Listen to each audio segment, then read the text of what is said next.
നിങ്ങൾക്കും ഇതുപോലൊരു കുഞ്ഞ് ബാഡ്ജ് നിങ്ങളുടെ മക്കൾക്ക് വേണ്ടിയിട്ട് ഉണ്ടാക്കിയെടുക്കാം.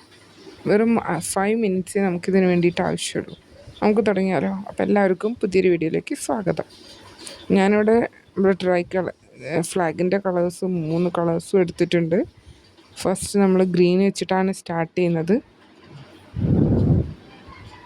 നമുക്ക് തുടങ്ങാം. നമ്മൾ ആദ്യം ആ ഗ്രീനിൽ സ്റ്റാർട്ട് ചെയ്യാം. അപ്പോൾ അതിനുവേണ്ടി നമ്മളിവിടെ സ്ലിപ്പ് നോട്ട് ഇട്ട് മാജിക് റിങ്ങിൽ ഒരു 14 ഡബിൾ ക്രോഷീസ് അല്ലെങ്കിൽ 12 ഡബിൾ ക്രോഷീസ് ചെയ്തെടുക്കാം. നിങ്ങൾക്ക് കൂടുതൽ വേണമെങ്കിൽ ചെയ്യാം കേട്ടോ, പ്രശ്നമൊന്നും. കുറച്ചുകൂടെ തിക്കായിട്ട് തോന്നും. ഞാനിവിടെ ഒരു 12 ഡബിൾ ക്രോഷീസാണ് ചെയ്യുന്നത്. ആദ്യം 3 ചെയിൻസ് ഇട്ടു, പിന്നെ ഓരോ ഡബിൾ ക്രോഷീസായിട്ട് ചെയ്തെടുക്കുക. നമ്മൾ ആ റിങ്ങിൽ ഒരു 12 ഡബിൾ ക്രോഷീസ് ചെയ്തെടുക്കുക. അങ്ങനെ നമ്മൾ ഓരോ ഡബിൾ ക്രോഷീസും ചെയ്തിട്ട് 12 ഡബിൾ ക്രോഷീസ് ആയാൽ നമ്മൾ ആ 3rd ചെയിനിലേക്ക് സ്ലിപ്പ് ഇട്ടിട്ട് ആ റൗണ്ട് ക്ലോസ് ചെയ്യുക. എന്നിട്ട് ആ ഇപ്പോൾ പിടിച്ചിട്ടുള്ള ആ ഒരു എക്സസ് ആയിട്ടുള്ള യാൺ കണ്ടോ, അത് നല്ലോണം വലിച്ചിട്ട് നമ്മളത് ടൈറ്റ് ചെയ്തിട്ട് ആ റൗണ്ട് ക്ലോസ് ചെയ്യുക.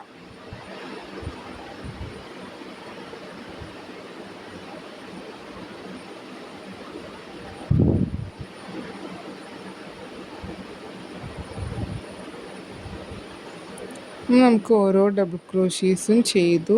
ഇവിടെ ആ റൗണ്ടിൽ ലാസ്റ്റ് ഡബിൾ ക്രോഷി കഴിഞ്ഞ് നമ്മൾ ആ 3rd ചെയിനിലേക്ക് സ്ലിപ്പ് ഇട്ടിട്ട് ആ റൗണ്ട് ക്ലോസ് ചെയ്തു. ഇനി നമ്മൾ ഗ്രീൻ കഴിഞ്ഞാൽ അടുത്ത് നമ്മൾ വൈറ്റ് ആണ്. ഇനി വൈറ്റ് വെച്ചിട്ടാണ് നമ്മൾ അടുത്ത റൗണ്ട് ചെയ്യുന്നത്. നമ്മൾ സിമ്പിൾ എന്താണ് ഫ്ലാറ്റ് സർക്കിളിൻ്റെ അതേ പാറ്റേണിലാട്ടോ നമ്മൾ ഈ ഒരു ബാഡ്ജും ചെയ്തെടുത്തിട്ടുള്ളത്. ആദ്യം നമ്മൾ ഓരോ ഡബിൾ ക്രോഷീസ് ചെയ്തു. ഇനി നമ്മൾ വൈറ്റ് വെച്ചിട്ട് ഓരോ ചെയിൻസിലും 2 ഡബിൾ ക്രോഷീസ് വീതം ചെയ്തെടുക്കുക. ഫ്ലാറ്റ് സർക്കിളിൻ്റെ സെയിം പാറ്റേൺ തന്നെയാണ് ഞാൻ ഇതിൽ യൂസ് ചെയ്തിട്ടുള്ളത്. നിങ്ങൾക്ക് വേണമെങ്കിൽ വേറെ ഫ്ലവേഴ്സിൻ്റെ പാറ്റേൺസൊക്കെ വെച്ചിട്ടും ഈ 3 കളറിലും നമുക്ക് ബാഡ്ജ് ചെയ്തെടുക്കാവുന്നതാണ് കേട്ടോ. അപ്പോൾ നിങ്ങളിഷ്ടം പോലെ ഏത് രീതിയിലും ചെയ്തെടുക്കാം. ഒന്ന് വൈറ്റ് വെച്ചിട്ട് നമ്മൾ ഓരോ ചെയിൻസിലും 2 ഡബിൾ ക്രോഷീസ് വീതം ചെയ്തെടുക്കുക. ഇനി നമ്മൾ ലാസ്റ്റ് നമ്മൾ ഓറഞ്ച് വെച്ചിട്ട് ഒരു റൗണ്ടും കൂടി ചെയ്യുന്നുള്ളൂ. കുട്ടികൾക്ക് ഡ്രസ്സിൻ്റെ മേലെ കുത്തിയിട്ട് ഓഗസ്റ്റ് 15-നൊക്കെ പോകാൻ വേണ്ടിയിട്ട് നമുക്കൊരു സിമ്പിളായിട്ട് ചെയ്ത് കൊടുക്കാവുന്ന ഒരു ബാഡ്ജാണ്. ഇതുകൊണ്ട് ക്ലിപ്പും കീ ചെയിൻസും ഒക്കെ നമുക്ക് ചെയ്തെടുക്കാം കേട്ടോ. ഇനിയിപ്പോൾ ഫ്ലാഗിൻ്റെ ആ ഒരു സ്ക്വയർ റെക്റ്റാങ്കിൾ ഷേപ്പിലും നമുക്ക് ചെയ്തെടുക്കാവുന്നതാണ്. ഈ 3 കളേഴ്സ് വെച്ചിട്ട് സെൻറ്ററിൽ നമുക്കൊരു അശോക ചക്രവും കൂടെ ആഡ് ചെയ്യാവുന്നേ ഉള്ളൂ. അപ്പം ഇനി നമ്മൾ ആ വൈറ്റ് ഇതവിടെ ഫിനിഷായി. നമുക്ക് ഓറഞ്ച് അറ്റാച്ച് ചെയ്തിട്ട് ഓറഞ്ചിൽ എങ്ങനെയാണ് ചെയ്യണമെന്ന് നോക്കാം. ആദ്യം ഒരു 3 ചെയിൻസ് ചെയ്യുക, ദെൻ ഒരു ഡബിൾ ക്രോഷി, അങ്ങനെ 2 ഡബിൾ ക്രോഷി ഒരു സ്റ്റിച്ചിൽ 2 ഡബിൾ ക്രോഷി ചെയ്യുക. ദെൻ അടുത്ത ചെയിൻ സ്റ്റിച്ചിൽ ഒരു ഡബിൾ ക്രോഷി, വീണ്ടും 2 ഡബിൾ ക്രോഷി, ഒരു ഡബിൾ ക്രോഷി, ഒരു ഇൻക്രീസ്, ഒരു ഡിക്രീസ്, ഒരു ഇൻക്രീസ്, ഒരു ഡിക്രീസ്, അങ്ങനെ നമ്മൾ ചെയ്തെടുക്കുക. ആ റൗണ്ട് ഫുള്ളും ചെയ്തെടുക്കുക.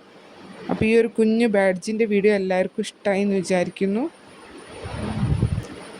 ഇൻഡിപെൻഡൻസ് ഡേ ഒക്കെ അല്ലേ, അതിൻ്റെ ഭാഗമായിട്ട് നമ്മളൊരു ചെറിയൊരു വീഡിയോ ചെയ്തു എന്നേ ഉള്ളൂ. മോൾക്ക് വേണ്ടിയിട്ട് ചെയ്തതാണ്.